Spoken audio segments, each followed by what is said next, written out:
Yo, what's going on? What's up, everybody? I appreciate y'all for tuning in. Shout out to everybody in the chat. Shout out to the first comment of the day who was here super early. As soon as I logged in, that was the first comment that I saw. So I appreciate you. Maddie, thank you for tuning in. I'm going to try to hop on here and make this quick because this one is kind of a deep dive. Anytime we got to go through some court documents, you already know you got to get your swim gear ready. You got to have your rubber ducky ready, your aquaphor, because we're going to go on a little deep dive on the legal side of the game. As always, I'm Marcus. I appreciate y'all for being here, rocking with me. And hey, just allowing me a few moments out of y'all day, out of y'all week for y'all to hear what I have to say. Also, a round of applause to everybody who watching, everybody who support, and a big shout out to everybody who shoot me an email. Keep me abreast of what's going on. So I'm definitely thoughtful and grateful for that because I be having show ideas that I want to do, but then I check the email and I be like, oh man, y'all just giving me some gems. Kenneth, what's going on, brother? So yeah, oh hey, I appreciate it. Hey, salute. Hey, we gonna shock some people this year in the playoffs. Once we get in, 2 more wins, I think 10 victories gonna get us in there, guaranteed, and we're gonna make some things happen. It's taking me back to the RG3 rookie year, but I think it's gonna end a little bit different. I think they're gonna win a game or two and shock some people. But okay, what's going on? What's going on, Jim? I appreciate you for tuning in. Thank you. I know I actually started buying some merch because I haven't bought merch in years since Sean Taylor played, but I actually started buying some merch and everything. All right, so this video is going to be interesting. Of course, I had another topic lined up, but I was like, yo, this actually seems more interesting. And it took me forever to find this daggone lawsuit. Finding state cases are a pain in the you-know-what. Federal cases, I can find those easy. But state cases are a pain in the you-know-what, but I was able to find them. So we're going to start out before we dive into this complaint that was filed, what they were asking for. I actually wrote some notes. I might show y'all my outline. I got how many pages? About 2 pages worth of notes. I had to do an outline because I found that case at the last minute. So I read it, but I did more of a skim through it, and I tried to snatch out the parts that were pertinent. We're going to go through it. Of course, we're going to skip some stuff when it get too deep on the legalese side of the game, but I'll try to explain everything. And if y'all got questions, shoot them to me. I'm going to try to keep pace with y'all. I know y'all be flying. I'm going to try to keep pace with y'all. So shout out to New Zealand. Shout out to New Zealand. Somebody watching from New Zealand. That might be the farthest. So I appreciate you for tuning in from all the way in New Zealand. Now, before we get started, I got about 3 videos I want to watch or I want to show you all. The first video is actually interesting because I just got this one. Literally, I looked at it before I started. I literally just looked at it. So let's go ahead and check this first one out. Looks like it's going to be an interesting story about Tiffany Henyard, which is funny because I put a poll question up on worst politician of 2024, and I put Tiffany Henyard up along with 3 other politicians who have all been indicted, and unanimously, Tiffany Henyard actually won. Yeah, I know. I saw that. She said drones. I believe, hey, drones. Anyway, I saw that though. The next time they're going to pull up an Autobots and Decepticons at the next meeting. That's funny. All right, let's go ahead and tune into the video. Let me go and get everything queued up. This first one I saw, I thought it was just one interesting video. And hey, some people are worth their own documentary so let's go and check this out. When this drop, I know this shit gonna get so many views. I state your name. Tiffany Aisha Henyard. This is the trailer. I thought that she is the girl. She can change this thing. She had a vision that was, it was just of hope. I thought, yeah, it's great to have a young person, and she's real energetic, and Her song and dance is really catchy. Let's give her the benefit of the doubt. And so many other people felt the same way. And it was something different, something new, something that can give the community hope. I thought that she was the best thing that can happen for Dalton. And that's a good thing. It turned out to be a bad thing. I when we talked about early on about her getting these positions, I knew it was a combination of youth, something different, a woman, an African American, and I don't know, like a lot of these things. Y'all know my position on identity politics. Don't vote for somebody because they got some catchy ass dances and they're young and they look hip and you think they could bring a new demographic to the party. That's an old ass way of thinking. You vote for people based on their track record. That being said, I don't know if anybody could have predicted the 180-degree turn that she took, but it is what it is at this point. New twist in the political drama in South suburban Dalton. We want better in our community. Ask them questions, they don't answer. Too much stuff is happening in Dalton. But this is what it's come to for us. You need to go. You don't protect us. Unasked, that's C. You, on people's tax dollars, you want to stand here and keep attacking people? Their complete refusal to even consider letting us in on the numbers, what was being spent, who were they being spent with. All of the lawsuits against Tiffany Henyard. You had lawsuits, subpoenas. My last memory was me waking up in his room. Did he sexually assault that woman? Did he drug her? I mean, you gonna answer, and you gonna answer me. Hey, out of order, you out of order, you out of order. Hey. This administration, you go to jail. Even though they turn the mics off, we will continue working on behalf of the residents of Dalton. Lori will get answers. And the FBI know. They know everything you doing. She really felt that she was invincible. If you want to have a little cat fight, we can handle this back there.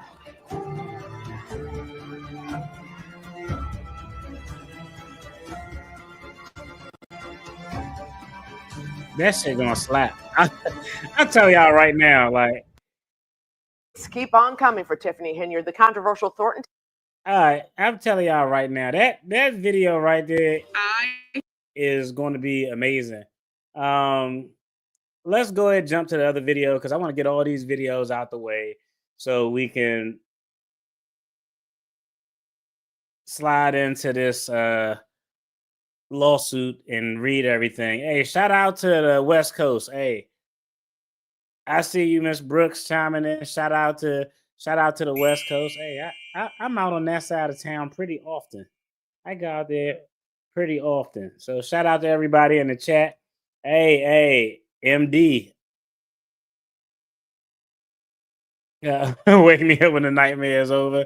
Hopefully it comes to an end soon. Let's go ahead and check out this second video. These next two videos, I'm going to just let them play through because I want everybody just to know how we got here. We're talking about 4 minutes. It ain't going to be too long. And then we're going to jump into this lawsuit.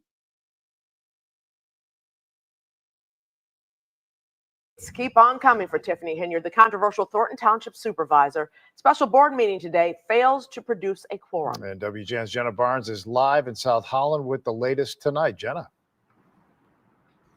Ray and Micah, Supervisor Tiffany Henyard says Thornton Township is facing a crisis because the board hasn't voted to pay for its insurance. She says the township could shut down, but she isn't saying when exactly that could happen or what services would be impacted. Instead, she's focusing on the caucus vote this week that's kicking her off the ballot. It's election rigging at its finest. Thornton Township Supervisor Tiffany Henyard is defiant 2 days after a rare caucus kept her off the ballot for April's township election. State Senator and Township Democratic Party Committeeman Napoleon Harris called the caucus and installed himself at the top of the ticket, winning with a simple and loud voice vote. Henyard alleges her supporters were kept outside even after doors were scheduled to open, while Harris filled the room with his own supporters from an event held in the same space before the caucus. His attorney insists the law was followed. I would not be bullied. I would not let people do voter suppression. That was the biggest voter suppression I've ever seen. And we talk about history, right? Every time we talk about history, we're talking about people that fought for the right to vote. But yet they didn't have the right to vote this time. Why? Why is that? Why mute the votes? Henyard spoke after another special board meeting where 2 opposing trustees didn't show up. That's become typical. It means no quorum and no vote, this time to pay for the township's insurance. Henyard's team says the policy expired this week, leaving the township in dire circumstances. And if the lawyers advise me come tomorrow, we will be shutting down. So that's what I'm waiting on. I'm waiting on them to advise us of our next steps because they said no insurance, we cannot operate. When we followed up asking when the township could potentially shut down and what that means exactly, she didn't answer our question. I told you before we stood here that it would strictly be about the caucus. In Dalton, where Henyard is mayor, 2 candidates who want to run against her are accusing her of similar maneuvering, challenging their candidacy to prevent competition. Mayor Tiffany Henyard is doing an act against democracy and in favor of hypocrisy. So I want the people in the village of Dalton to know that they do have a choice. Henyard says she'll take that caucus vote to court, and she's encouraging her supporters to attend an event this weekend, in her words, to fight back against corruption. We're live in South Holland. Jenna Barnes, WGN News. And Tiffany Henyard suing the Thornton Township Democratic Party after losing last week's caucus for Thornton Township supervisor. The state senator Napoleon Harris was nominated as the Democratic challenger for that position. Harris is also named in the lawsuit. Henyard, who's the current supervisor, is accusing him and the township's Democratic Party of not allowing her or her supporters into this caucus meeting, impacting the results of the vote and violating township code. The Thornton Township Democratic Party, which Harris is the committee person for, says it followed the statutes of the state and its own party rules. They added, quote, "The only one complaining is the current supervisor and a handful of other candidates who will be running against the slated Democratic Party full slate." Earlier this week, Henyard also filed a lawsuit in Dalton, where she's the mayor. She accuses some of the trustees as well as the village administrator and clerk of conspiring to cut her power, including appointing people to positions. Today, Henyard filed a temporary restraining order to try to appoint a police chief, village administrator, and village attorney. No decision has been made on that request. The village officials who are named have not commented on this lawsuit. We reached out to Henyard for comment on both the lawsuits she filed this week, but tonight we have not heard back. All right, so Tiffany Henyard is in here getting busy in court, just wasting up the taxpayers' money because that's who paying for this shit. That's why I like these lawsuits, is interesting or crazy or frivolous as they may be. At the end of the day, the taxpayers is paying for all of this on both sides because it's just government person in their government capacity A suing another person in their government capacity is actually ridiculous. But that being said, let's dive into this lawsuit. Let me go ahead and pull it up. I'm gonna pull the lawsuit up, but I'm gonna read some things before we dive in off of my notes because it's just a little bit easier to go that way. It's a little bit easier to go that way.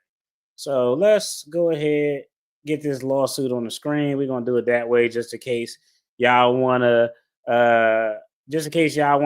read along or what have you. So, all right, let's check this out. So right now, the first thing I saw off the cuff that I thought was interesting is the parties to the lawsuit. It's Tiffany Henyard in all of her various roles, and it's also Fitzgerald Roberts, the mayor of Dixmoor, which I don't know. I'm confused that maybe y'all who are in the area can give me some insight.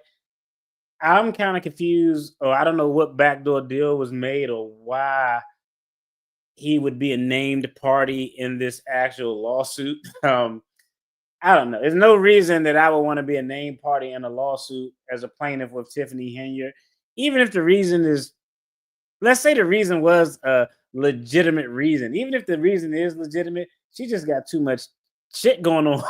She got too much mud going on. I wouldn't want to be associated with that. I did look him up. He's the mayor of Dixmoor in close proximity to Dalton. It's within the Thornton Township. I didn't see anything crazy out there on him. Like, it's some people in the township who are mayors who got some wild stuff going on, but I didn't see anything super crazy out there. Yeah. Why does her frivolous lawsuit make it to the docket before multiple ones against her? Well, I mean, the civil lawsuits are always going to hit easier because it's just easy to file. Anybody could file. Your complaint could be written like trash and still file. The criminal stuff is just going to take time because you want to make sure that shit is meticulous. It is a private action. She does have Solomon as her attorney, but the reason I say the taxpayers are going to pay for it is because I just don't know. There's always been a question of who's paying for what attorney and what attorney is serving in what capacity to do what thing. So I think any litigation at this point is going to be taxpayer money, even if it's private litigation. That's just my stance. No deal. Yeah. Yeah. Oh, he made a statement that he didn't agree to be named. Okay. Hey, shout out to you for that comment. I couldn't understand why anybody would want to be named in the lawsuit unless they had a legit reason.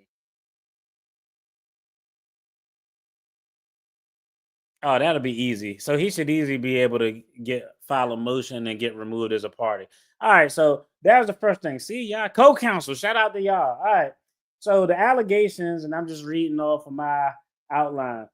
Allegations are that the caucus was not democratic. The rules were rewritten to be favorable for Harris. Of course, she asserts that she was locked out and the outcome was predetermined. She's asking the court for an injunction to put a stop to, hey, let's put a stop to this whole process. She's looking for a declaratory judgment. A declaratory judgment is essentially just a decision of the court to resolve a legal uncertainty. The interesting thing is the relief that she wants. I put that at the end, but let me go down there. The relief that she wants is she essentially is asking the court to find that the process was flawed and to do the entire process over under the supervision of the court, which is, I don't know. That sounds wild. I don't know. I've been practicing law for 15 years, but I'm in no way a municipality law expert. But that sounds strange to ask the court to oversee a democratic process if they approve your injunction. That's I don't know. That's given that it doesn't make any sense. Someone forged this signature. That's crazy. All right, so how do I want to do this? All right, what I'll do is, I know what I'll do. Let me go through my outline first. I'll just read it to y'all. Let's do it that way. I'm going to read this outline to y'all so we can go through it. Then after I get through the outline, then we'll pivot and go to the case. And I'm going to go to the part of the case that's pertinent. All right. So essentially, Tiffany Henyard has an issue with the rules or the obstacles or whatever it is you want to call it. Essentially, some of the rules that she had a problem with, one rule was that participants should have supported the Democratic Party of the Thornton Township in the last 6 months by attending 5 party events or meetings. If you didn't meet that quota for those particular events, you cannot be nominated, you cannot vote, or you just have no voice. You can't even participate in the caucus. Tiffany Henyard saying that this violates Illinois' law, which states that anyone who is registered Democrat in Thornton Township can participate. Now, I'll tell you, the citations of the Illinois law that she is asserting are just what I'm reading off the complaint. So I didn't go back, and that could be cat for all we know, but I didn't go back to shepherdize to make sure she was citing the right law. All right. The second one rule she had an issue with was that candidates must submit a notice to be nominated by email. This email address was essentially at the email handle thornton.@gmail.com, and that had to be done no later than December 2nd, 2024 at 4 p.m. Her argument here, I'm going to be honest. Y'all know if it's a good argument. If somebody make a good point, I'm going to be like, but her argument here is that this is the official email address for Napoleon Harris political committee. She asserts that this is a conflict of interest and essentially ensures that the process cannot be done fairly and impartially. All right. Next, she asserts that a rule that was bogus was Harris implemented rules that barred candidates who were already running for office. Henyard believes that these rules were expressly written to bar her. Harris is targeting her. The other thing that she's complaining about is the overall process time frame of the caucus. The caucus ran for 7 to 10 minutes. Harris declared himself the nominee while Henyard and her constituents were left in the cold. Again, she wants the court to declare the caucus invalid to initiate a new caucus with court oversight. Okay, what she notes as her evidence is just, and I saw something that it looked disingenuous on her part, but we'll get to it when I read the complaint. Again, she says the night of the caucus is evidence because there's video footage of voters being outside. She particularly noted the badges. People were allowed in who had special badges. The badges were pre-distributed to Harris's chosen few. If you didn't have a badge, you did not get entry. Of course, she asserts that this is voter suppression. And she says that, again, all of those rules were illegal and specifically designed to target her. She says Illinois requires caucus rules to be approved by a majority of the participants at the caucus. Harris rules were created a week before the event happened. And she also asserts that Harris does not live in Thornton Township. So that's the meat and potatoes of what she is talking about. So let's go ahead and go on this complaint. I'm going to try to pivot back and forth to the comments, but I already see there's a lot of people in this chat. So I'm going to try my best to hit up the comments, but we're going to get to what we can get to. Let's see. Can the feds indict her already? Interesting point. I got a separate video I wanted to do. I prefer to do it live, but it's about Donald Trump's Department of Justice and how I think that is definitely a big problem for Tiffany Henyard. Let's see. That would actually be funny. All right, so let's go ahead and jump into this lawsuit. Tiffany Henyard, plaintiff Fitzgerald Roberts, forcibly entered without his consent. Defendants Napoleon Harris as chairperson of the Democratic Party for the Township of Thornton, Democrats of Thornton Township, and a political party committee. All right. Verified complaint for declaratory judgment and injunction. This damn document was hard to find too. All right. Parties and jurisdiction. We know who all the parties are, so no need to go on that. Let me read Napoleon Harris's information as party, since he's kind of a newcomer to all this. All right, defendant Napoleon B. Harris III is a duly elected committee person of the Democratic Party in the Township of Thornton, Cook County, state of Illinois, and the chairperson of the Democrats of Thornton Township. Defendant Napoleon Harris, in his capacity as a duly elected committee person, is also by statute the Township Central Committee, therefore also the chairman of the Township Central Committee of the Democratic Party for the Thornton Township. Applicable law, we definitely aren't going into that. Background of facts. Now, these background of facts, I'm just going to tell you, we kind of got a general idea. The background of facts isn't as important because the allegations are contained in a completely separate section. And if I go through this whole thing, it's going to be long as shit. And I'm definitely not trying to do that.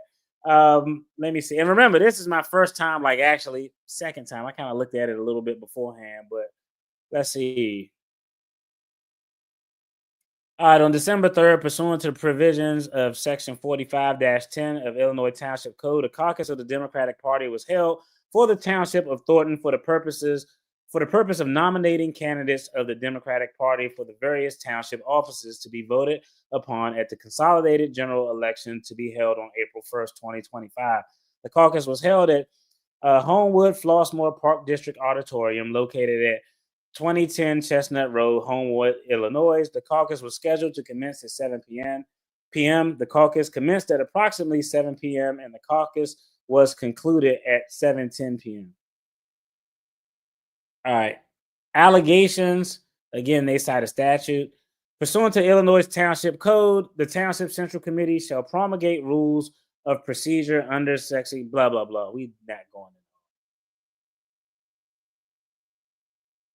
in. Okay, essentially it says that what all this section is saying right here, what all this section in the allegations is essentially saying that pursuant to Illinois law, Napoleon Harris, in his capacity as the committee person of the Democratic Party, has the actual authority to establish this caucus, to run this caucus. It's unilaterally within his purview and his legal right to do so.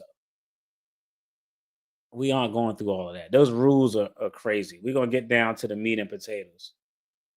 All right, paragraph 15, on December 3rd, 2024, defendant Napoleon Harris exercised his statutorily bestowed right and authority upon all the processes and procedures of the caucus, including the promulgation of the rules as required by law.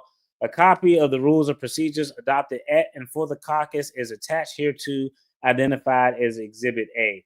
Plaintiff Tiffany Henyard, the current supervisor of the Township of Thornton, is seeking to participate and to be nominated at the caucus for the office of supervisor, arrived at the location of the caucus with hundreds of her supporters at about 4 p.m. on that December 3rd, 2024. Upon arrival at the location, it was discovered that hundreds of people were already inside the auditorium, attending what was described by people being let into the building as a private party or a private event. Neither Henyard or any of her supporters were allowed in. All right, real quick, let's take a pause for cause right there, because we got to take a pause for cause right there.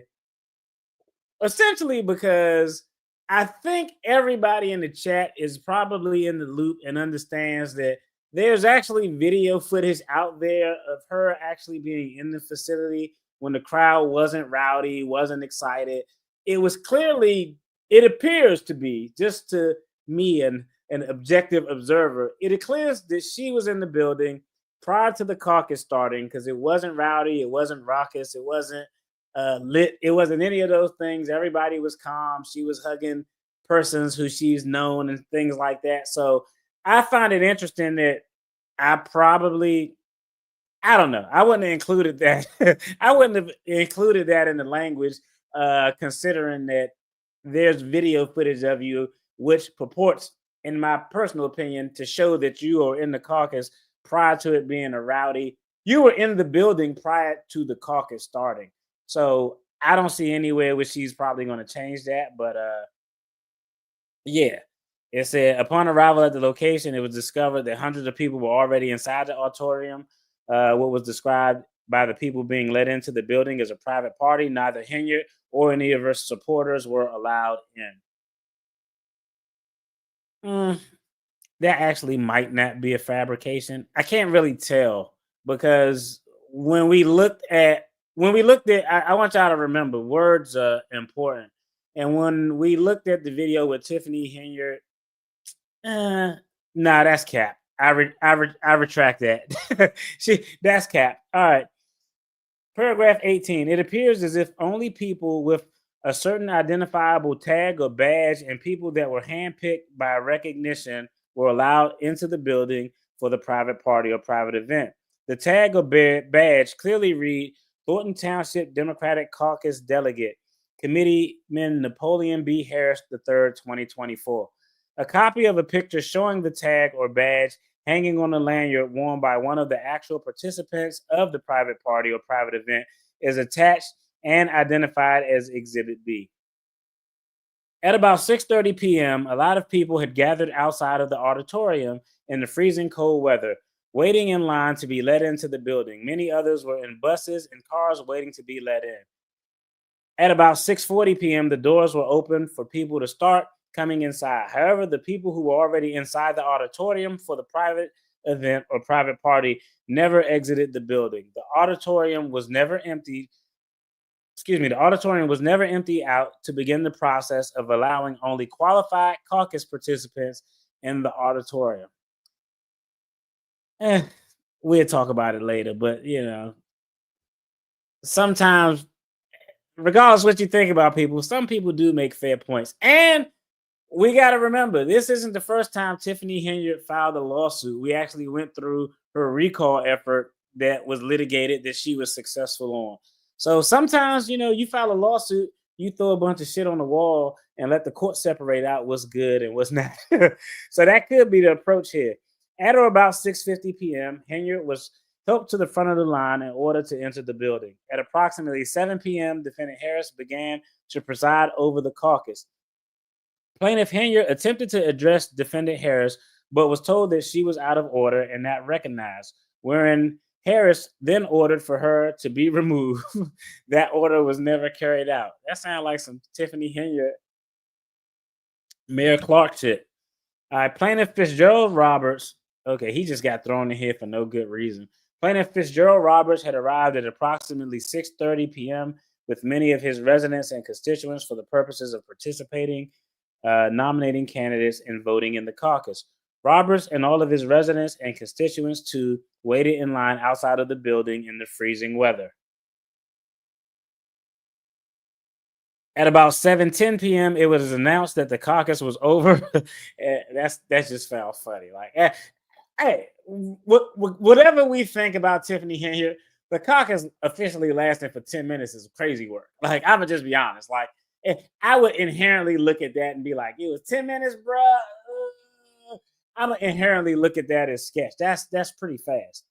All right. At about 7:10, it was announced that the caucus was over and that the defendant, Napoleon B. Harris, and his slate had been nominated unopposed. Plaintiff Tiffany Henyard never got the opportunity to exercise her right to participate, nominate, or be nominated, and to vote in the caucus. Plaintiff Fitzgerald Roberts never got the opportunity, blah, blah, blah. He don't even want no parts of this business. Hundreds of people who were waiting outside in line in the freezing cold weather were turned away after waiting for several hours. Hundreds of people, what the fuck? Okay, hundreds of people who were waiting outside in line in the freezing cold weather never got the opportunity to exercise their right to participate, nominate, and or be nominated, and to vote at the caucus. At about 7:15 p.m. on that December 3rd, counsel for the plaintiffs arrived at the caucus location and was briefed on the events. So Max Solomon showed up, counsel there, and then inquired about the rules of procedures that were adopted for the caucus from one of the attorneys for Defendant Harris, who was present and had counseled Harris at and through the caucus. The attorney then handed counsel for the plaintiff a copy of the rules and verbally confirmed at counsel that it was the rules of procedures adopted for the caucus. See Exhibit A1. Rules violations. All right, here we get into the meat and potatoes of the rules that she's asserting that is just bogus. All right. And before we get into rules violation, I already see, let me just downsize this. I see a big mistake with how this was written. I would have probably have done it a little bit different. Let me talk about that because I don't want to forget it once I start reading this. One of the things that was addressed that she completely, what you want to do if you write in a complaint, you want to make sure you have enough information in that complaint to contradict or to challenge any opposition argument that you may get. One opposition argument that we know already existed is that she didn't have a full slate. She was missing a certified assessor.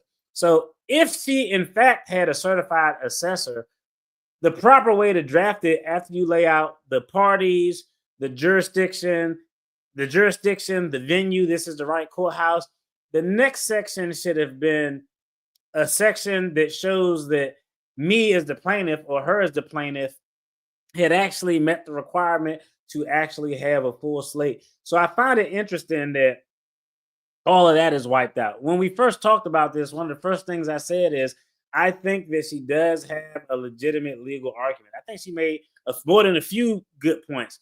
The problem is you didn't say anything about your slate. If you don't even got a slate, even if your arguments are legit, we don't even get to that point because the prior step to that is you have to have a full slate. You need a certified assessor. Do you have one? Yes. Then we proceed to step 2. She didn't address that at all. So I think that was a fatal flaw. And I'm just going to assume that if I didn't address it, it's probably because my shit was fucked up.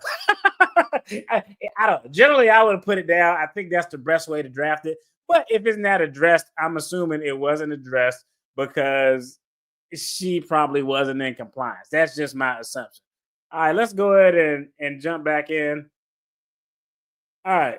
Now we're at the rules violation. So we know about being outside in the cold. She said she didn't get in, even though there's video to the contrary.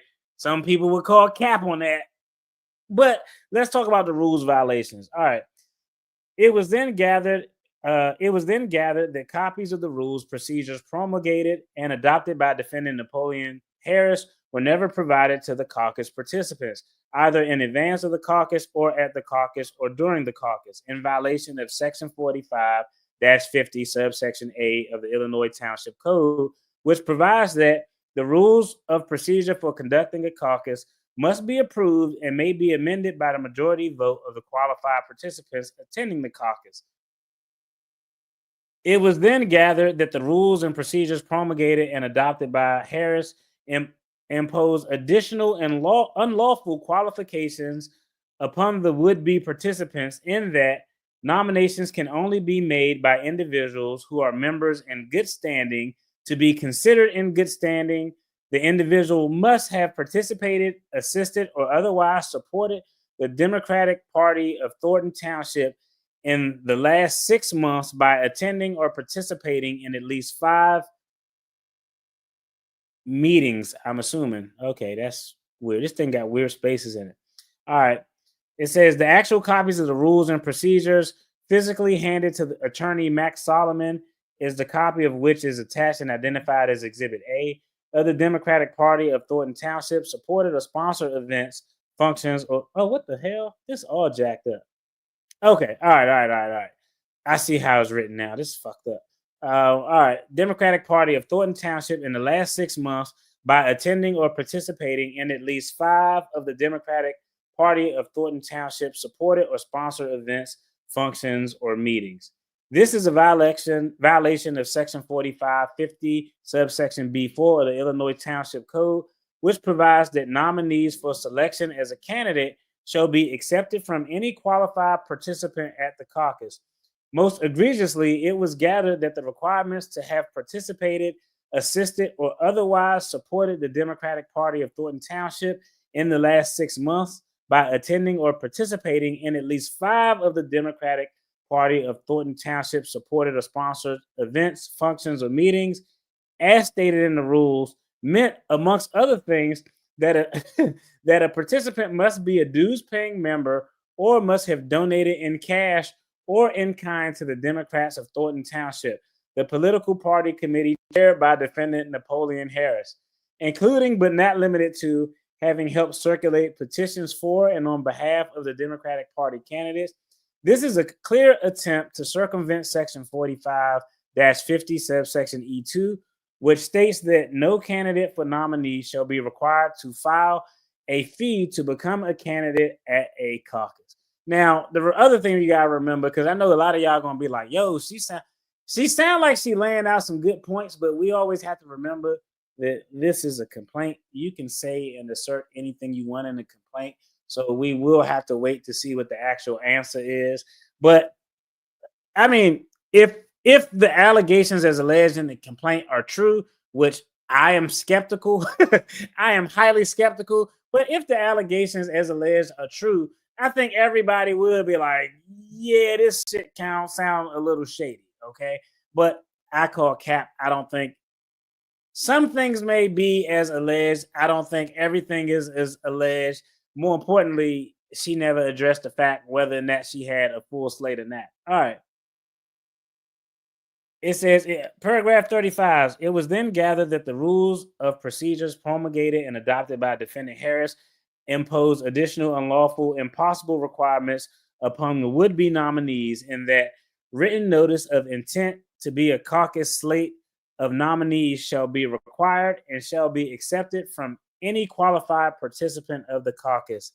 Such written notices on the intent must be for a complete slate of candidates and shall be delivered and or mailed to the Central Committee Chair via email at thornton.@gmail.com no later than December 2nd, 2024.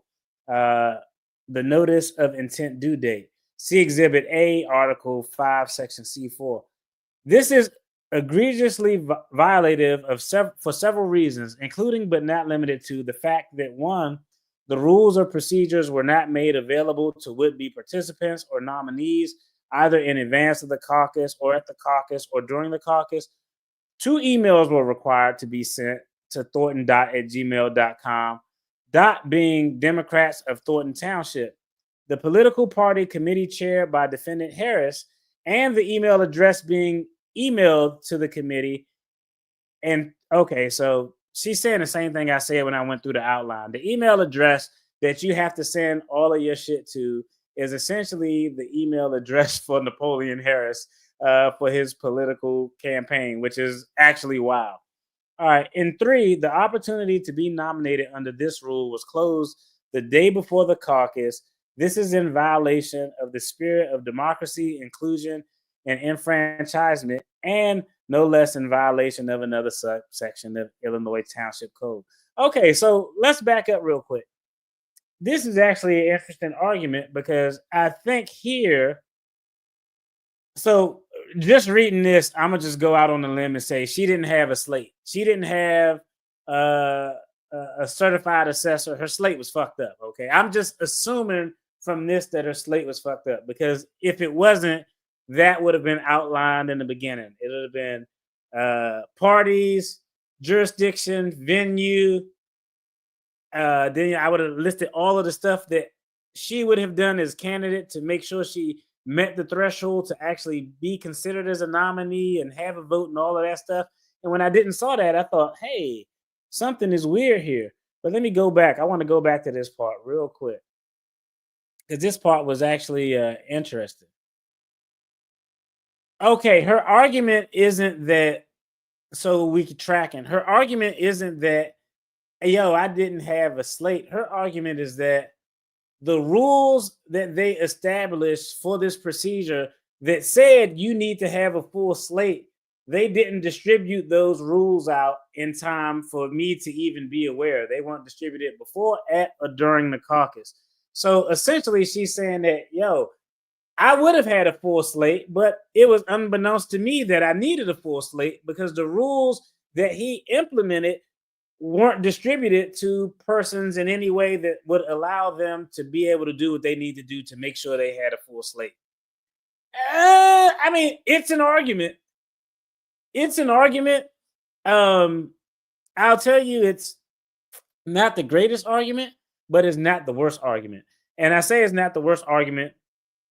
Excuse me. I say it's not the worst argument because we had this conversation before. I could see a scenario, because I would think about it if I were a judge, but I could see a scenario where, okay, let's say she didn't have a slate. If she didn't have a full slate, she's missing her certified assessor. Her argument is that, yo, I wasn't made aware of all these cockamamie rules that this dude did in time to make sure all of my ducks were in a row, which it could be capped because a full slate is probably a requirement that was established before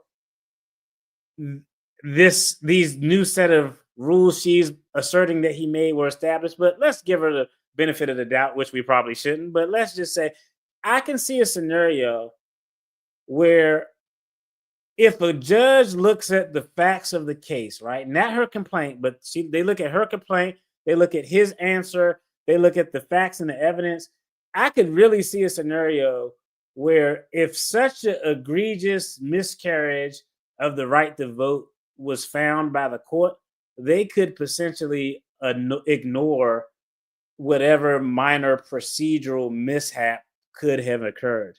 Now, I could see something like that potentially happen. Now, what I probably wouldn't as a judge, but it's not out of the realm of possibility. Because this process was so flawed with regard to the caucus, I could see a court saying this process was so flawed, people were inherently denied their constitutional right to vote. It was a 10-minute caucus. They'll go outline all those things.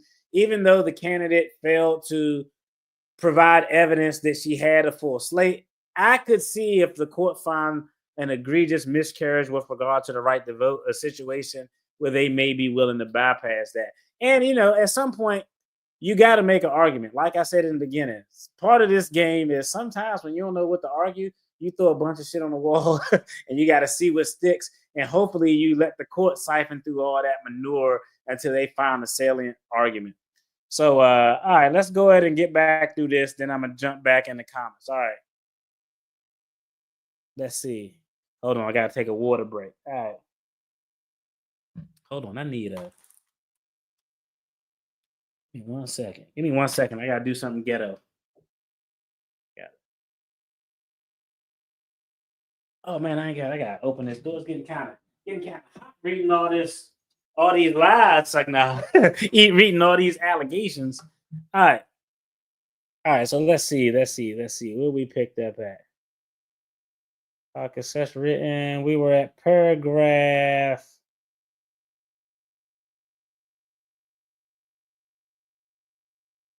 Okay, we were at paragraph 36. Okay. All right. Paragraph 36. My bad. I got a little lost. All right. Oh. All right. Paragraph 36. It says, it was then gathered that the rules. Hold on. Give me 1 second. All right. It was then gathered that the rules and procedures promulgated and adopted by defendant Harris impose additional unlawful requirements and specifically targeted restrictions upon would-be nominees for the specific office of township supervisor, in that candidates for township supervisor cannot already appear on the ballot for another office to be voted upon at the February 25th, 2025 consolidated primary election, or for another office to be voted upon at the April 1st, 2025 consolidated election. This is problematic because she's also running for the mayor of the village of Dalton. All right. It is abundantly clear from the pointedly restrictive and exclusionary nature of this rule that it was deliberately self-serving to the defendant Napoleon Harris, and that it was deliberately and arbitrarily designed to eliminate any chance for plaintiff Tiffany Henyard, who currently holds the office of supervisor of Thornton Township and has publicly declared her candidacy and intention to seek nomination for the same office, and who is currently also positioned on the ballot for nominee as a candidate of the Democratic Party for the office of the mayor of the village of Dalton at the primary election to be held on February 25th, 2025. Being successful, even if she had been nominated, slated, or otherwise qualified. Again, if these assertions are true, she making some good points. Like, I could see a judge looking at this saying it smells a little bad. But to me, if you want to talk about the process, if you don't got a full slate, there's nothing I can do to get you over that hurdle unless you can provide evidence. If the other side can provide evidence that she was aware of the rules, or if the rules are actually already articulated and was established and this wasn't any new rule, which I believe is the case, even though I haven't confirmed that, then they'll be good to go. Hey, when I get done, we're going to finish that movie, right? All right. So, all right, let me back up real quick. It says that she's planning on running for the mayor of the village of Dalton at the primary election to be held on February 25th, 2025. Being successful, even if she had been nominated, slated, or otherwise qualified, Henyard stood no chance under this rule. Not only her, however, all candidates on the ballot for any office at the February 2025 primary election are automatically excluded, and they would not know until they have been nominated, given that the rules had not been provided or announced beforehand. Now I need to look to see if the establishment of having a full slate was a rule that has been around since the beginning of the time. It was then gathered that the rules and procedures promulgated and adopted by defendant Harris unlawfully required that caucus candidates shall only be nominated as a slate of candidates for all open positions for each office. Okay, so I can't highlight that. Hold on real quick. I think I want to look that up. Y'all gotta bear with me. Y'all know I can't do two things at once. Let me see. I think I want to look that rule up. I'm gonna put a pin in that. Let me see. Do I gotta?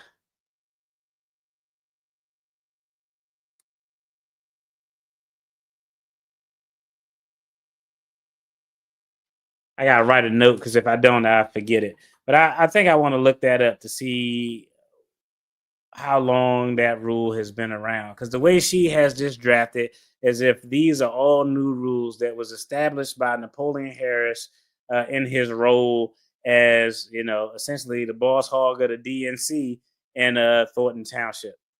All right. Let's see. It was then gathered that the rules adopted by Napoleon Harris required that caucus candidates shall only be nominated as a slate of candidates for all open positions for each office. This is a clear violation and disregard of Libertarian Party. What? Seventh Circuit. I probably should have. If I would have got this sooner, there's a few things that I would have looked up because now I want to look up that case. Okay, this is a clear violation.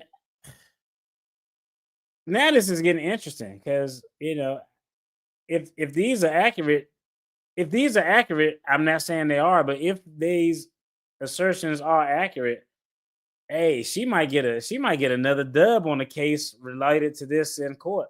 This is a clear violation and disregard of Libertarian Party of Illinois versus Schultz, a federal circuit case which ruled that requiring a full slate of candidates for nominee purposes is unconstitutional. Oh man, if that's accurate, I'm gonna have to look that case up. I might do it before we get off here. I don't know. I got a movie to finish with my baby girl. That's a big fucking deal though. Like, that is a very, very big deal if that's controlling precedent is actually applicable in this jurisdiction. If that's the case, game, set, match, she gonna get a do-over. Like, I don't want to be the bearer of bad news, but if that is the case, and that case is, you know what? Man, fuck, I can't not look at it now. It's gonna bother me. Hold on. This is about to bother me. Let me see. Give me 1 second.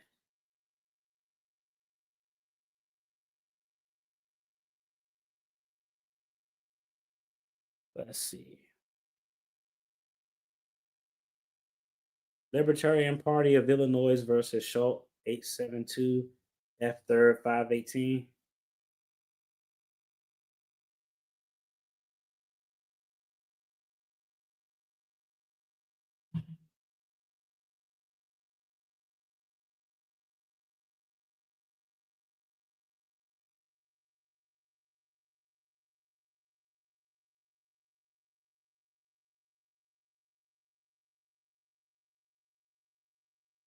Oh, let me get to the bottom. That's not looking good.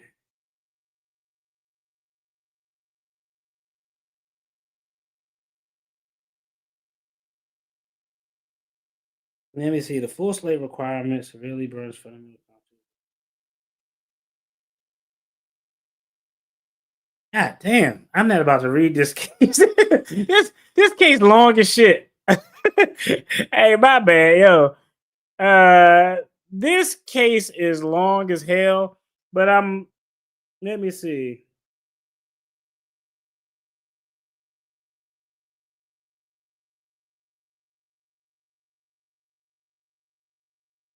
Let me see. I want to get to the holding of the court.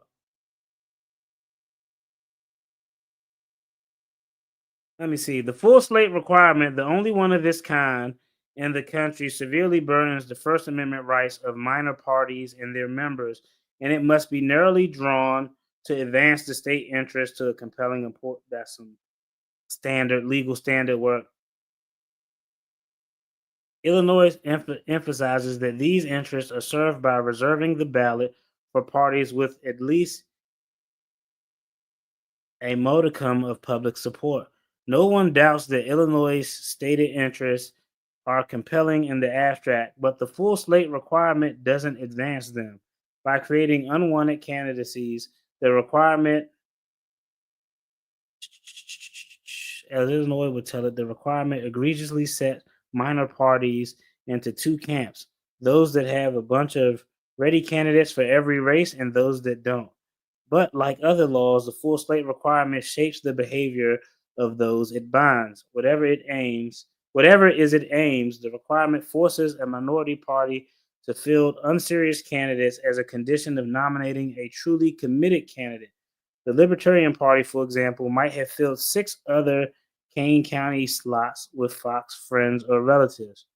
In reality, then, the full slate requirement does not ensure the only parties with a modicum of support reach the ballot. Instead, it ensures that only the minor party on the ballot are those that have a strong public support or are willing to find enough frivolous candidates to comply with the law.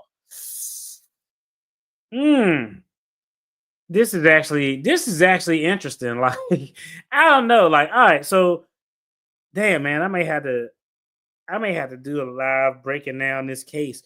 This is actually interesting. So essentially, the Libertarian Party was in this lawsuit because they like, yo, we're a small third party. It's unduly burdensome for you to say, yo, in order for us to even participate in the electoral process, we need to have 7 motherfuckers. We need to have 7 people. My bad. I got certain curse words I tried to let slip. But we need to have 7 people on the ballot. That's hard for us to do because we're a small party. We can't do that. But we do have a viable candidate for this one seat, which I think is a good argument, actually. And so the court is saying that the full slate requirement severely burdens the fundamental constitutional rights and is not narrowly tailored for compelling interests. So that's going to be interesting because I already see where this is going to go, right? Again, I just looked up at the comments. Shout out to co-counsel right here. Co-counsel right here, I about to say, you said exactly what I was going to get at.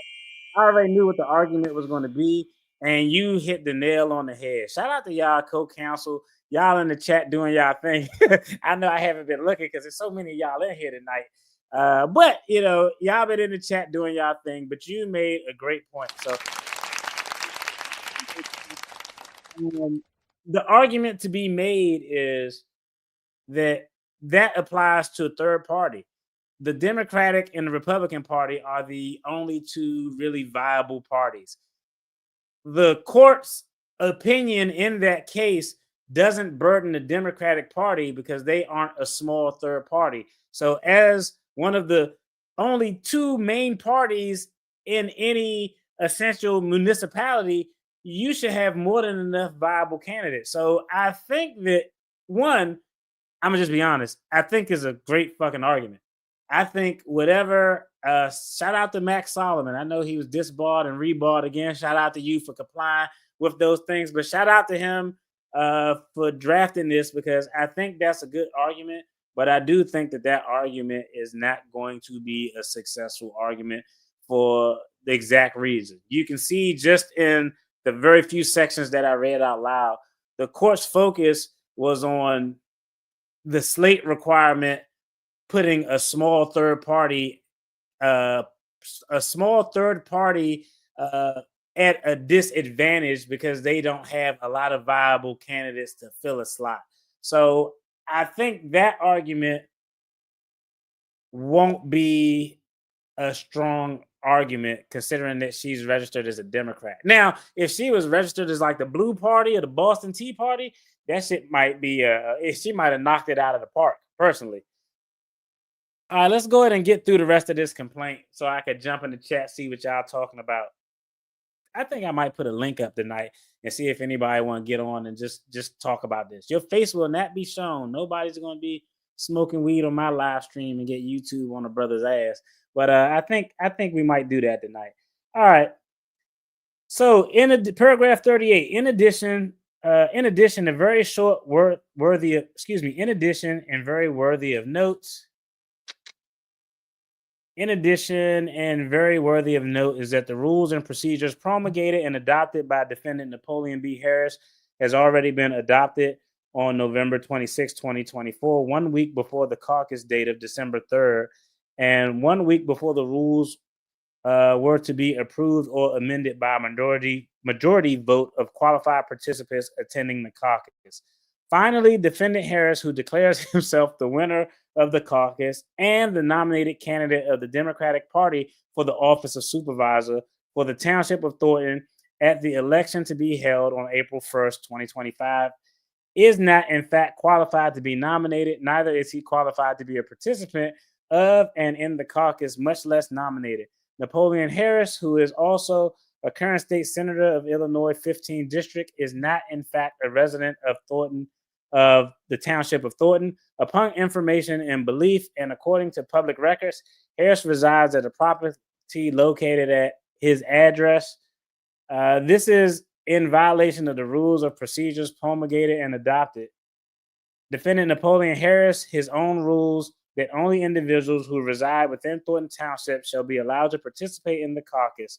Harris' residence address is not within Thornton Township. Hey, I think we're going to tap out there. I don't think I got the exhibits on this. Well, I'll go through the relief. Let me see. We already talked about it. Nah, I read it on the outline. I just want to make sure. I don't think I got the. I want to see if we got the. Yeah. Those some other cases down there. So, that actually got interesting as we dove deeper down the rabbit hole. That actually got interesting. It was like, I always like to see some good legal arguments, but I think y'all knocked the ball out of the park. I think y'all got it. Let me jump over here and see what's going on in the chat. I'll be honest, hold on, let me see. I don't know in this damn software. Let me see.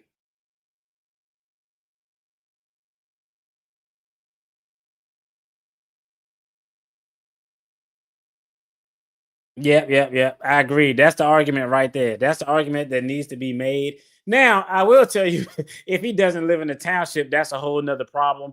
But hey, I think you're 100% right on that one, Royster. So shout out to you. That was the first comment I saw when I read that. I was like, damn, he all over it. I was going, man, let me get a chance to actually utilize my degree hanging back there on the wall, my licensure hanging back there on the wall. But shout out to you. That was a great comment. Yeah. Let's see. Third party candidates. Yeah, so isn't that because the caucus decides who is the moving forward to the actual real election, so to speak. So that's a good point. The argument is going to be a losing argument anyway, because the court was clearly concerned with making sure a small party didn't get screwed. They didn't give a damn about one of the two dominant parties within the municipality. Interesting.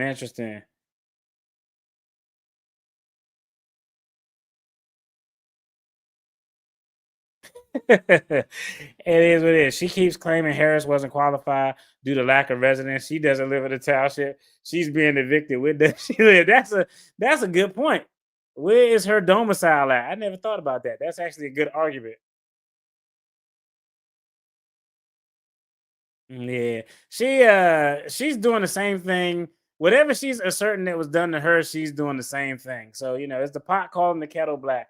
Tiffany's biggest problem is her own weaponization of her own case against Dalton. Everything she has fought against third party Cassie, she's using in Thornton Township. Yep, I agree with that. YouTube allows pot smoking. Okay, that's okay. Shout out to the pot smokers out there. That's funny. That is hilarious. All right. She agreed to the rules that she couldn't request prior. She waited until the day before. She also was already on the ballot for Dalton. You can't argue after agreeing to the rules. Yeah, she is, but her argument is that I never had the rules. That's what she's saying. She never had the rules. That's what I say. It's literally a really light defense. All they have to do in their answer is provide like, hey, okay, here's evidence that we emailed her staffer the rules, or that we made her aware of the rules prior to this date. It's really easy hurdles to get over. I think considering what they had to work with, I think that the attorney who wrote that actually did a good job making some fucking argument. You got to make some argument. You got to look like you earn your money. You can't go in there and be like, man, I don't know what the fuck we gonna say. So you got to make some argument. Now, I'm sure he told her, he probably didn't. I'm sure he told her the flaws in that case that they cited related to the unconstitutionality of having a full slate. But, you got to, when you're attorney, if you got to go down, people want to pay to see you go down swinging. So I think they did a good job swinging. Constitutionality written, you cannot hold 2 elected positions. What part are you not understanding? Let's see. On a scale of 1 to 10, how strong you think her argument is? And I don't think it's that strong. On a scale of 1 to 10, her argument is 2 scales. It's an 8 for creativity and for making something out of nothing, but I don't think her argument is going to hold no weight. I don't think she's going to be able to, just looking at that case. See, that's why you gotta look at cases. Because when I saw that case initially, y'all saw my reaction as they cited the case. I was like, man, if this is true, this is a game changer. But I was like, attorneys cite cases wrong all the time. Let me actually look to see what this case says. And once we looked and saw what the case says, it's an apples to orange comparison. That's kind of what you do. You want to find a case that's the same as your case, that has the outcome you want, and then you'll give that to the court and say, hey, this case had the exact same facts as we have, and the court ruled this way. So you're obligated to rule this way. But I don't think it's an 8 for creativity. But as far as the merits of the legal argument, I would say I don't think she's going to be successful on it. I don't think she's going to be successful on it for the reasons that Roysters pointed out, in my personal opinion. Tiffany thinks saying Harris is a dictator make him what? He isn't a dictator. I know. Some would argue that she's a dictator. Yeah.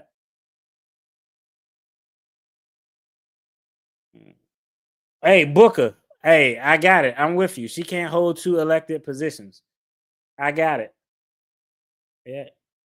Isn't his license still suspended? I don't believe his license is still suspended, because when we went through reading the opinion of the bar, it was a 12-month suspension, and once he complied with all the terms, it would be reinstated. So the fact that he out, I think, man, I'm assuming 12 months has lapsed. We read that he started giving everybody their money back for all the money that was misappropriated. I'm thinking he's legit and good to go. We could probably actually look it up on the website. Most states have a website you can go to. Let me see. We probably could look it up.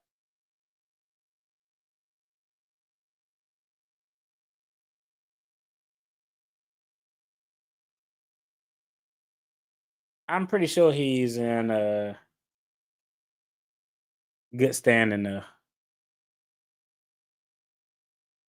Let's do government.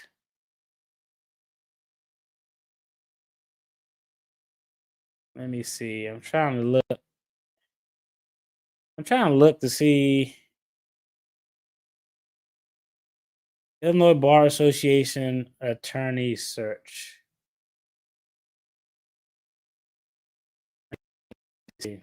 Oh no, there's too complicated. I'm not about to go through all that right now. But yeah, you can look it up. But I'm assuming that that would just be extremely stupid to be in a public forum like this on the fucking news every day, representing one of the most popular personalities in the state at this moment and be not licensed. So I'm assuming that he is actually licensed. Yeah, that's what we said. It applies to third parties that are small.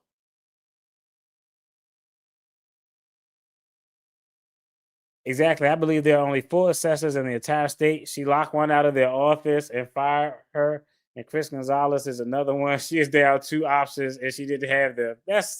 Burning your bridges is always stupid. Curious, does she still live in Thornton? I don't know. Y'all let me know. The folks out there. I know some folks out there who in the area. Where the hell does she land her head at night? Yeah. Jay, I don't know if you spoke on it earlier, but I wonder if the courts will say something about her falsely adding a mayor on her lawsuit when he never consented. Yeah, we talked about it because y'all gave me game on that. I was like, why is this dude on the lawsuit? What's the deal? What's his involvement? And y'all enlightened me and said that dude had no clue how the fuck and why he was actually up there. I don't. I seriously doubt that they'll make any big deal out of that. They'll just allow him to file a motion. He'll just file a motion, and it probably won't even be a paper motion. It'll just be him or his representative saying, "Hey, we're a non-party to this litigation.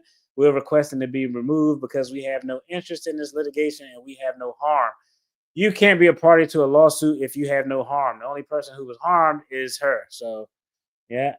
Hey, I appreciate that. Gifted 5 memberships. Shout out to you. Hey, a round of applause for the gifted membership.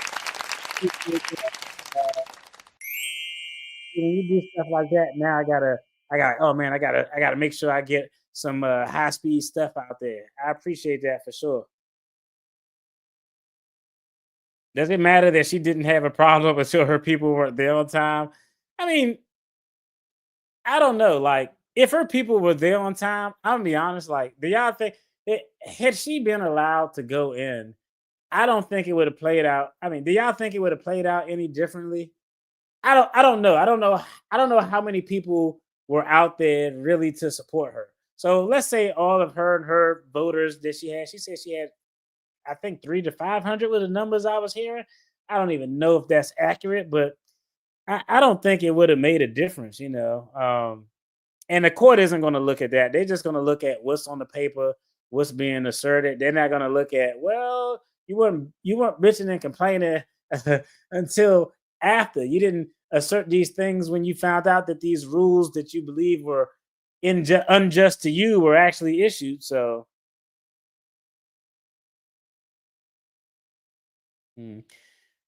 when it comes to, we looked over this on, I think it was a video I did on whether it was a conflict of interest.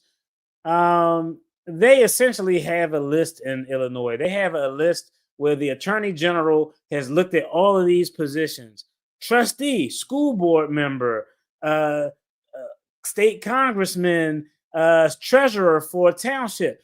There's a list of all of these positions, and I can't think of what the list is called, but they evaluate each job with the job that's at issue and determine if this is a job that has an inherent conflict. So the quick answer is you can have 2 elected positions. People do it all the time. The attorney general, since like the 50s, have been saying these 2 positions, even though elected, aren't in conflict. I can't recall the list name, but it was one of those videos that I did where we went through the conflicts list to see if there was a conflict with mayor and township supervisor. And that was something that I got from a channel member, actually reached out and gave me that. Yeah, that's a fair point. That is going to be easy. Her legal arguments should be easy to overcome for anybody who has Google and use a little bit of common sense. She didn't have the rules because she didn't inquire about them. That's her problem. Now that's a fact. That's a fact.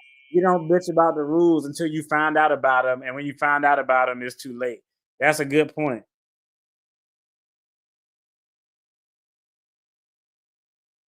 Let's see.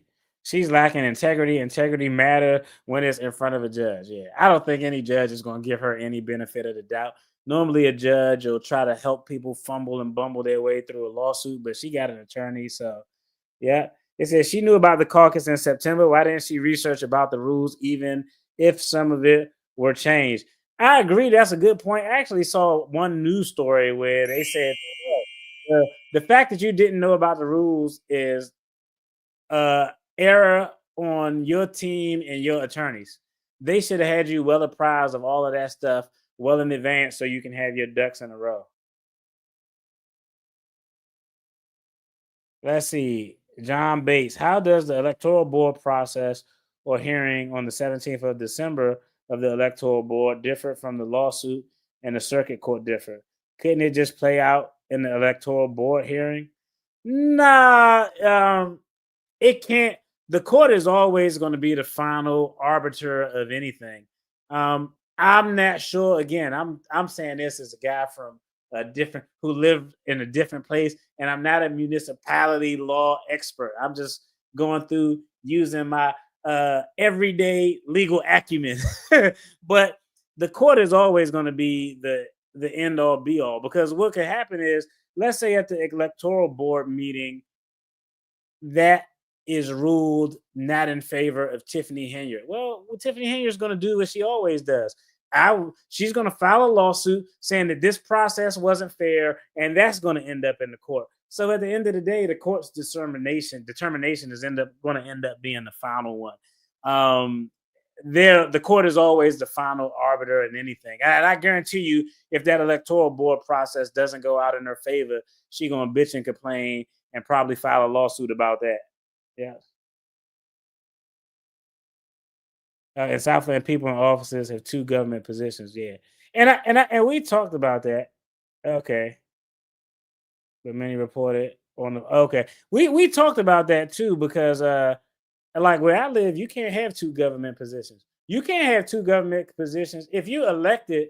Like, real talk, if I work for a government entity and I wanted to run for a government office in that same government, I would have to resign or give up my position, or take a sabbatical until the outcome of the election. They normally don't play that shit in most places. That's why it's odd to see the mayor is also the president of the board of education. Like, it's kind of weird. But they let that type of stuff happen there. Let's see. Alabama, what's good? What's good? She played a fool's game with fools in hand and still got. Hey, yeah. When you play stupid games, you win stupid prizes. The caucus rules are on the website.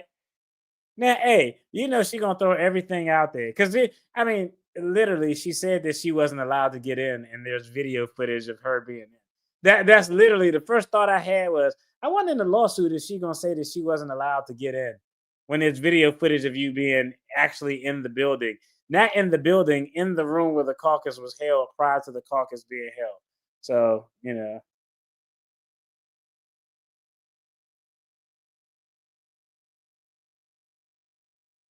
hey, fair point. Fair point. Literally, it's so many. I could just do videos on corrupt politicians and have content to put out every day. Like, had I not done this, because I knew this was going to be longer, I could have did one. I wanted to do one on the council member from Boston, because that shit was ridiculous. She going to prison for $7,000. That shit crazy. So $7,000. If you're gonna go to prison for something, at least go big. But yeah. The insurance on the vans had lapsed. The senior shouldn't have been riding in the vans anyway. That's a damn shame. They ain't got nothing. Let me see. She's sleeping beside the other ladies. That's fair. That's it. They fail to realize it's video evidence. Yeah. So since she was appointed to supervisor the first time, how did she think she could be elected to do different seats this same time, knowing she can't? That's fair. The Democratic Party wants to wash their hands of her. She's terrible publicly, and they are basically swatting her like a fly. Yeah, I don't know, man. Like, y'all think she gonna? I feel confident. I would bet that she's definitely gonna lose this if she doesn't get her name on that ballot, which I seriously doubt after reading this shit today. She's definitely gonna lose this. And I don't know what she's gonna do when she loses that $224,000. She's gonna be broke as fuck. That shit gonna be terrible. Even with the signed affidavit, even if it's a forgery. Yep, that's fair.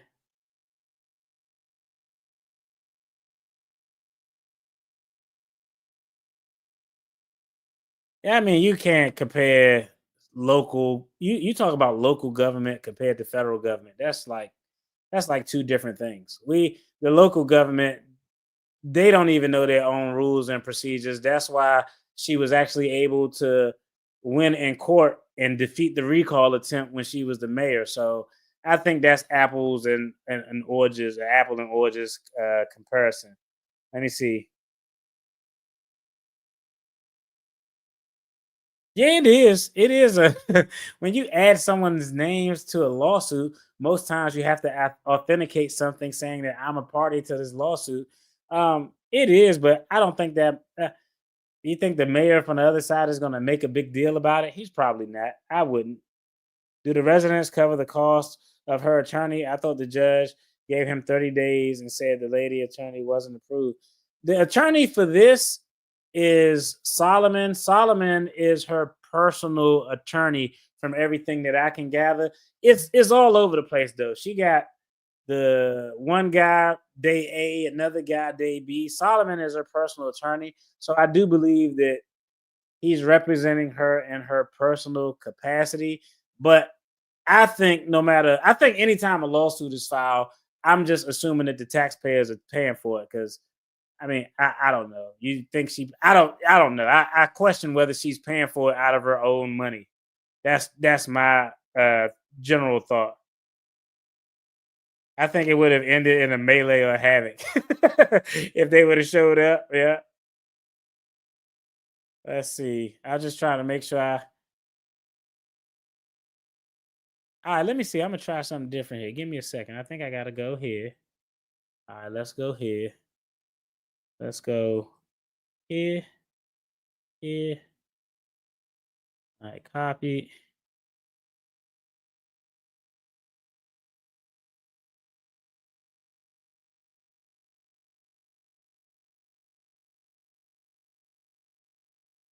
Let's see.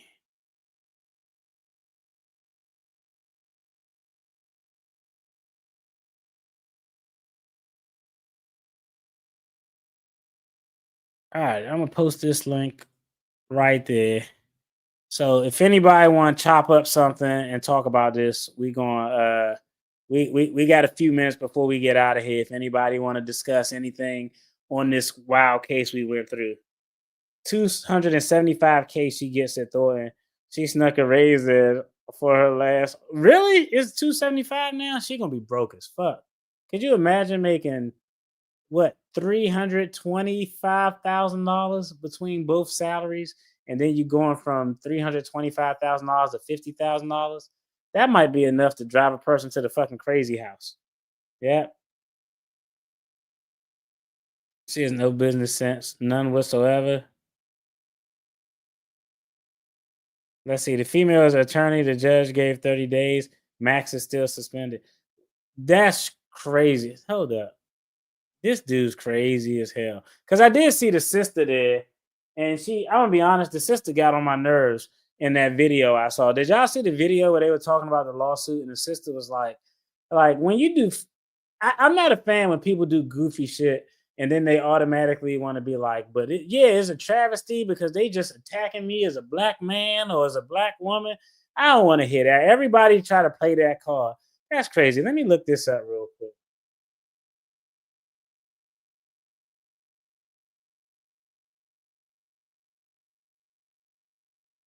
Let's see. Let's look and see. Now I know her attorney his name isn't really Max Solomon. It's something crazy. Let me see. His name isn't Max Solomon. It's okay. Can I search it by that? It's probably not going. He might have.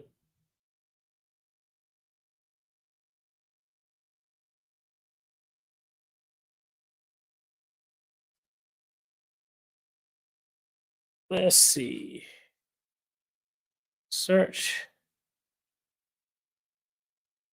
No,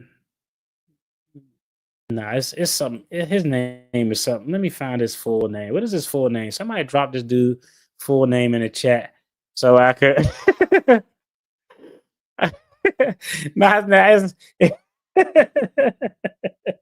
Yeah, it's something crazy. Yo, you funny, man.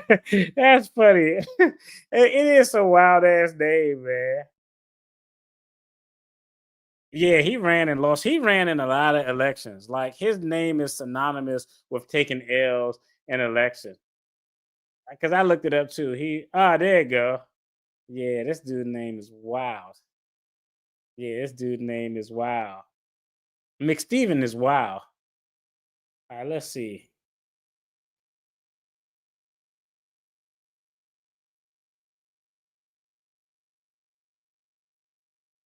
Let's see. Let's see.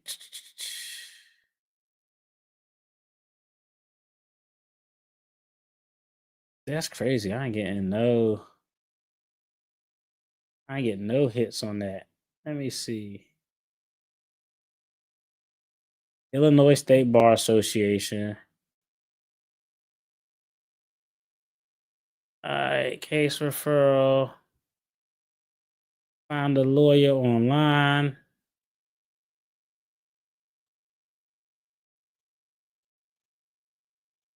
Damn, I fucked up my whole screen.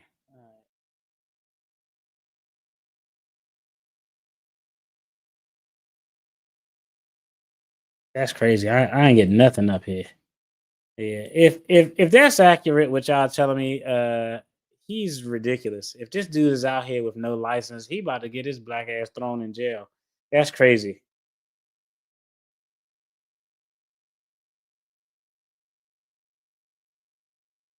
I know. I looked at it. I couldn't. Yeah, I see he running for mayor of Hazelcrest. Poor them. Is that a complete? Would y'all completely disqualify him? We talked about this on the video before, but yeah, let's. If you were a resident of Hazelcrest and you see Max Solomon on the ballot as your mayor, right? Would you completely not consider voting for him just because he's representing Tiffany Henyard and he's holding himself out to represent his all he's doing is his job. Keep in mind, if he's representing Tiffany Henyard, he's getting a check. Everybody has to work. But do you think that her name is so terrible, any affiliation with her would make you a terrible candidate? Y'all let me know. I think generally the answer is yes, even though he should objectively be looked at on the merits as a candidate. But when you around or representing somebody who's terrible, that shit just run off on you, yeah. Let's see. I just showed up Nigerian friend his name. She said, "Oh no, he's Nigerian. He's a scammer." The Nigerian Prince scare. Yeah. Yeah, it was a long day. That's why I couldn't remember. His name was Crazy Law.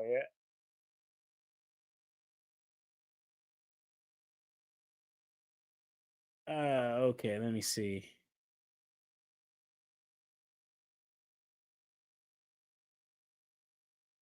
I mean, yeah, it's petty. You could all you had to do is I mean, if somebody was being super petty, all they have to do is write the bar association and say, "Hey, there's someone who was barred, they're suspended, and now they're engaging in the unauthorized practice of law, holding themselves publicly out as an attorney." So yeah, there's something you could do. That's like oh my lord, this is crazy.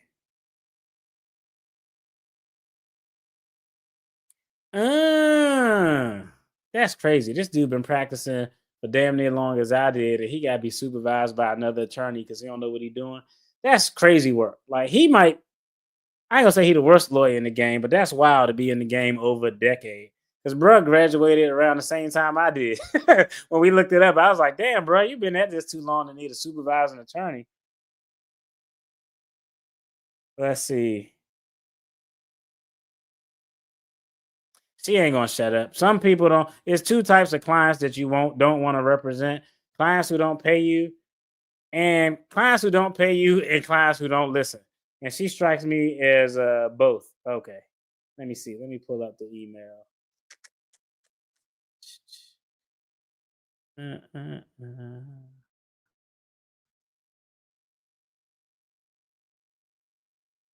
Let me pull this up. Come on, my computer moving slow. Make it seem like I got cheap internet. All right, let's see. Not that email. I got so many damn email accounts. It's crazy.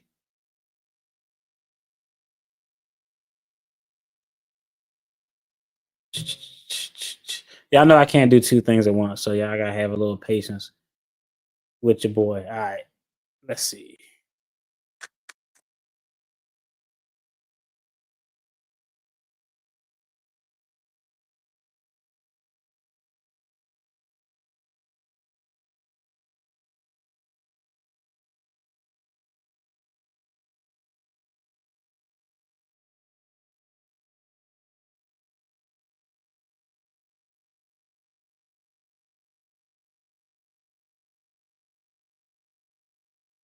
Mm-mm-mm-mm.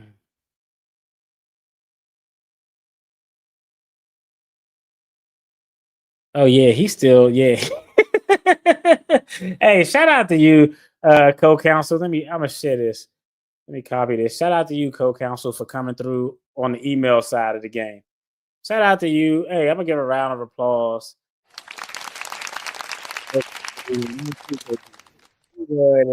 Yeah, so he's still it look like he's still on the cricket side of the game. That's this dude crazy as fuck. And all them times he was sitting next to her without a supervisory attorney, this dude ain't gonna never get his fucking license back. That's fucking crazy. Yeah, this dude, he crazy. These people, what the fuck, man? I never seen such a group of people who just don't give a shit about anything. Like I don't know. Like, yeah, McSteven's still on the list though. Yeah, right there. Shout out to co-counsel for sending it. McSteven's still on the list. Mr. Solomon, who was licensed in 2012, this is a damn shame. He's been licensed since 2012, and you need a supervising attorney. That really means you're incompetent. I'm just gonna be honest. Like, hey, like unless you like, I don't know. Like that's kind of given. That's kind of like them saying like, yeah, bro, you don't know what you're doing, so you need an internship. You need a legal internship. Mr. Solomon was licensed in 2012. It was suspended for 1 year until further order of the court. The suspension stayed after 5 months by 1 year probation with conditions. He neglected a foreclosure matter, which was terrible. He didn't do shit. Misappropriated $12,400. This suspension is effective on April 9th, 2024. So he got at least until that time next year, if he even got that. That's crazy. How can you like, okay, if I forget to do the rules to some election shit, that's one thing. But like, if I got problems, why would you hire somebody else who got problems to like? I just don't understand that. He might be doing it for free. He might be doing it for free though, because he did that work that got him suspended for free. So there's a possibility that this dude could be doing the work for free. I don't know, but I don't know. That's crazy. If I'm jacked up and I need an attorney, why the hell would I go get an attorney who's jacked up? I want somebody who's clean, who's crisp. The only reason I get this guy is because either I'm broke as fuck and can't afford anybody else, or I mean, like I said, he might be doing it for free just for the purposes of, if she win, it could be some backdoor deal. Like, yo, you take care of this for me, and when I win, hey, I'll finesse you into this cozy 6-figure position like she gave her boyfriend. But I don't know. That's absolutely crazy.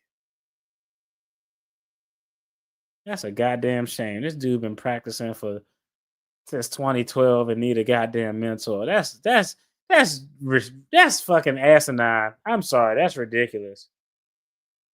Yeah. It's not that they don't care, it's that they've gotten away with whatever they want for so long. They don't expect anything to actually happen since nothing has happened. Just my opinion. I agree.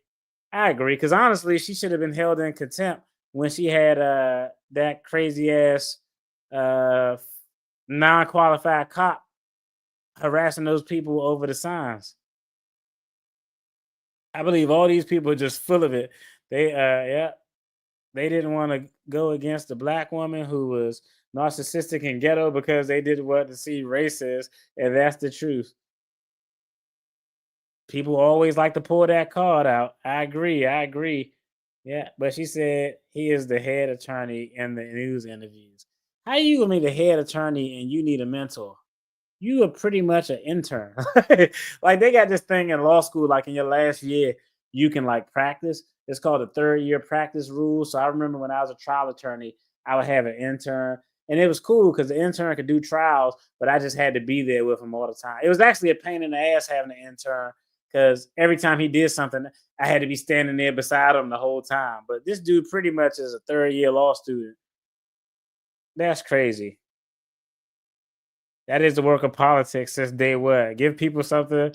Yep, I agree. People find that Solomon is supposed to be a specialist in political and election matters.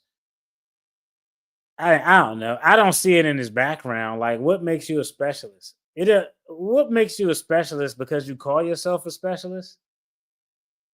Like, I don't know. I don't know. I don't think you. There's two ways you could really carve a niche as a specialist. As an attorney, you can actually take certain courses with the local bar and get a certificate in a specific area, or it's just from your experience. So, criminal, certain civil matters, certain administrative law matters. Yeah, it's probably like 4 or 5 things that I would be like, I'm comfortable with saying I'm an expert in these 5 areas because it's the 5 things that I've done the most that I probably know like the back of my head. But some people just self-proclaim experts. I'm just a self-proclaimed expert. Let's see. And who paid for the Ratchet Christmas gift giveaway party with the inappropriate music? It probably was one card or another. It's all of this shit is a shit show, and essentially, I was praying, I was hoping that something happened between Thanksgiving and Christmas with an actual indictment, but that doesn't appear to be the case. So, if nothing happens between now and Christmas, and that's just because I told you I'm petty. I would want to arrest somebody on Christmas Day when they at their skating rink because I think it would just be hilarious. But if nothing happens, it's not going to turn over until after January 20th because the Attorney General for the Southern District of New York already resigned. I think the Attorney General that covers Illinois, either he resigned or is planning on resigning. And so that's just going to be something else that's going to hold the process up. I don't know. It's an absolute shit show. Yeah. That's terrible. Yo, I got to get off here. I got to finish watching this movie with the little one because y'all know we only got like 30 minutes left, so I might not fall asleep. But hey, I appreciate everybody who tuned in, everybody in the chat who commented. Y'all know, hey, what we had 318. I'm gonna just keep it a buck. Hey, I ain't had 318 in the live chat since I started this shit. So, I'm really meticulous. I like to go through the comments. About 125, I can handle. When it start getting over that, shit get a little bit wild. So I apologize if I couldn't get to y'all comment, but I definitely appreciate y'all for tuning in. I'm very grateful. I'm gonna give all y'all taking this up and taking this in. As always, hey, if you're on the replay side of the game, hey, it is what it is. You got to join us live. And if you got some value out of this, make sure you like, share, subscribe. And if you want to support, definitely hit the join button below. Y'all take care. Be blessed. Have a safe weekend. Peace.